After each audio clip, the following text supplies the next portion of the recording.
What's good, everybody? Welcome back to my channel. My name is Anan Faraji. I appreciate you for tuning in. Um, if it's your first time, welcome. Technically, this is like my first full length upload, so I guess it would realistically be everybody's first intro to this channel, but here we are. I thank you so much for tuning in. I hope that this video helps you and just gives you more context to be able to navigate your faith, life, anything that you're walking through. And hopefully, what I decide to talk about today and what I'm discussing today will be something that is relatable to you. And if not, share it with a friend and maybe it helps them out. The topic that I want us to dive into today is God has felt the negative emotions that we as humans have all felt. For me personally, it's very hard for me to open up to people when I'm going through my negative emotions. I can tend to be a people pleaser, and I really am scared of people's reactions when they hear that they did something that made me feel bad or made me feel upset or made me feel sad or anything like that. And so to ignore, it doesn't help that I'm also not very confrontational at all. So these two mixed together, it's not a good mix. It's not good for the soup, because then what tends to happen is I really put off my negative emotions, and that makes it to where a lot of people may have done certain things to me that have made me feel some type of way, but they never know. And I'm not one to hold a grudge, and I would like to think I'm very quick to forgive, but this is just reality for me. So when it comes to negative emotions that I feel now, and of course, like, it's a journey and I'm growing, and I think I'm doing a lot better at it. But especially early on when I was in middle school, I know I would walk through certain things, and even early on in high school as well, I would be really afraid to go to God with it, because I wouldn't think He had the time that, my mindset was like, God is up there in heaven and He has a million and one things to do. The last thing He needs is for me to open up about something that I'm walking through and let Him know about my sadness or why I'm upset today or this and the third. Just because it probably was minuscule, or He wouldn't even have the time or the day to really want to dive into it.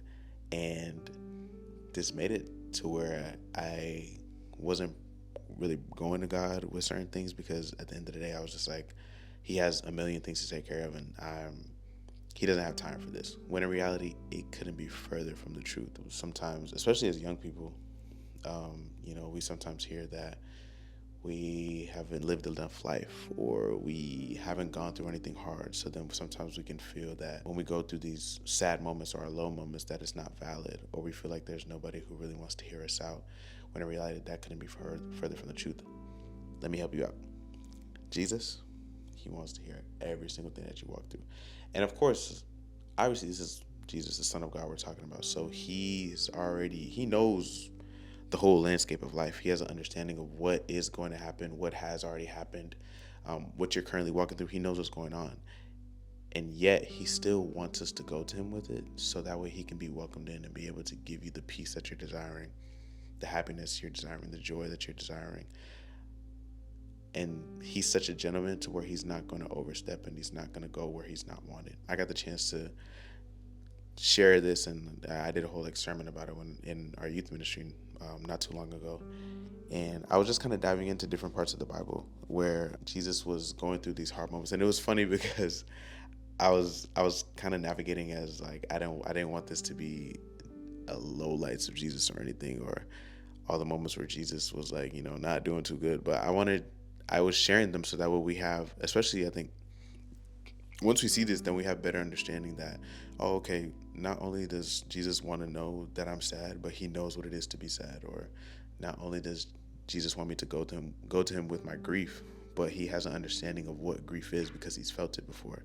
And by me reading these and reading them for myself at first, and not even just in preparation to speak it, it gave me understanding that, okay, I'm not just speaking to a God who wants it or just is able to like fix it, but He also understands that He knows what it's like. So that's why He's able to give the proper solution that we need to it, which gives me a lot of freedom. It gives me a lot of peace to kind of show you, to give you some proof as to where Jesus was going through these hard emotions. I wanted to just like hopefully just dive into some of these scriptures that I have read and that have gave me a lot of freedom. In John chapter 11, verses 32 through 35, it says, "So when Mary came to the place where Jesus was, she saw Him and fell at His feet, saying to Him, 'Lord, if you had been here, my brother would not have died.' Therefore, when Jesus saw her weeping, and the Jews who came with her also weeping, he was deeply moved in spirit and was troubled. And he said, Where have you laid him? They said to him, Lord, come and see. Jesus wept. To give some clarity, if you don't really know what's going on, this is where Lazarus died. If you look before the scriptures and verses above, it talks about when Jesus is going to visit Lazarus, and he describes Lazarus as sleeping. So while everybody looked at Lazarus as dead, and they saw that he died, Jesus knew that he was asleep, because obviously Jesus already knew that Lazarus was going to come back to life, and that everything that he was doing, everything that was happening in this moment, was all part of the story. It was all part of his plan. It was all for God to get the glory. Yet still, whenever Mary saw Jesus and ran to him and fell at his feet and was in tears, Jesus had no choice but to cry, but to weep. Lazarus wasn't just somebody, he wasn't just like one of his followers. He wasn't a disciple. He wasn't somebody who was just like a follower of his ministry. But Lazarus was a real friend. Like he broke bread with Lazarus. Like they spent time with each other. They spent quality time with each other. They were actually friends. Although he already knew the passing of him was going to come, it didn't make the emotions less real. It didn't make it less of a sad moment just because he knew he was going to come back to life, which I find because I think for me, if I already knew that my friend passed away and I knew that he was going to come back to life, I honestly would be looking around like, what are we all sad about? What's the word? What's the deal? Why is everybody feeling this way? He's about to come back to life. Like, don't worry about it. Everything's cool. And yet, Jesus being fully man and fully God, he still felt the human emotion of sadness. And I think a lot of us can really take away and look. And for one, I think one thing we can take away is like, it is okay to feel our emotions. A lot of us, we feel our emotions with no idea of what's going to happen on the other side. So Jesus still feeling sadness and still crying, even though he already knew that Lazarus was going to come back to life, gives me an assurance. It gives me freedom that it is okay to feel these emotions. We're just not supposed to dwell in them. So coming to this understanding, we can have a better sense that it's not a bad thing for us to be trusting God with something, praying every day, and still feeling these emotions. Because I think a lot of times as well in our walk, we'll feel sadness, we'll feel anger, and we'll be going to God and we'll be praying about it all the time, and we'll keep going to him and we'll keep seeking the freedom, and yet we still feel these emotions. Sometimes we'll feel bad for feeling these emotions because we come to the mindset of, oh yeah, I prayed for this, and so now everything has to be okay automatically, or hey, I prayed for this, so that there's no reason for me to be, I can't feel this emotion anymore. It's not valid for me to feel sad. It's not valid for me to feel angry. It's not valid for me to have cried over this because I've already submitted to God. And of course there is freedom, there is peace that comes with praying to God, there's joy that comes with praying to God. He trades our sorrows for joy. He does all of that. He's a restorer. He transforms things. He's an almighty God. This is very true. But this doesn't change the fact that we are human. And so I hope this helps you understand that reading this and looking at Jesus and seeing that Jesus cried, I hope you know that it is okay to cry. It is okay to be angry. It is okay to feel these emotions, but it is not okay for you to sit in them and be stuck in them. It is not okay for you to just let these emotions dictate how you treat people on a daily basis. I think the biggest thing I want anybody who's watching this to understand is that while it is sad, it is valid that you feel your emotions, and don't let anybody invalidate them just because. I know a lot of times, especially, we'll go to people and we'll share different things that we're walking through, and we'll let them know, oh yeah, this really made me sad and I struggle with this.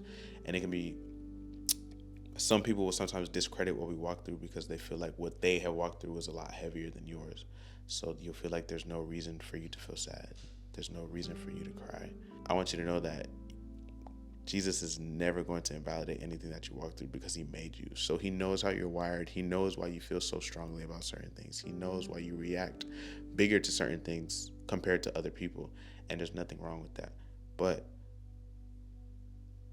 what he asks is that you go to him with every single thing that you walk through. To go to him, give it to him. Your sadness, give it to him. Your tears, give it to him. Your anger, give it to him. Any single thing that you experience, that you feel, he already knows that you were going to feel it. He already knows that God already has an understanding, since he's the one that created you and he formed you. He knows how that you're going to react to certain things. So don't be scared. Don't be shy. Don't feel like my emotions are too small for God, or these emotions are too big for God. He wants every single part. He wants every single part of you. And that includes all the negative stuff, all the stuff that we may feel like we have to clean up first, or we may feel like it's too ugly, or, you know, maybe it's been a hard couple months and you've been struggling with these tough emotions. I want you to know that it is okay. It is okay. I hope that if anything from this video that you're watching, I pray that you just feel safe, that your feelings are valid, yet you are not what happened to you. You are not identified by your sad emotions. You are not identified by your angry emotions. That doesn't make you who you are.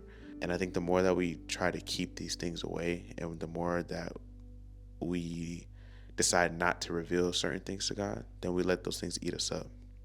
We let those things dictate how we're going to act. So you act like this because I was hurt, or you act like this because I was feeling sad. When in reality, most of the time we're acting out of our negative emotions because we've had nobody to give them to, or we haven't dealt with them properly. And I think the more that we decide to go to God with our sad emotions, with our negative emotions, with everything that we're feeling, we're going to tend to find out that it is okay to feel these emotions, and there is freedom to feel these emotions, but there's also restoration that comes in giving them to God. I think as I've gotten older, I've learned more and more often that you can't just tell people everything. Like I mentioned earlier, some people will invalidate it knowingly or unknowingly. Some people just may not understand it. They may not have the mental capacity to even be able to begin to help you walk through certain things. And I believe God places certain people in your life, and I hope that you find those certain people who you can be vulnerable with, who you can trust with delicate information, because that's very important. But I also pray that you learn that there is freedom, and that you find that it is a great thing to go to God with certain emotions, that it is a great thing to go to God when you're feeling really anxious about a certain thing.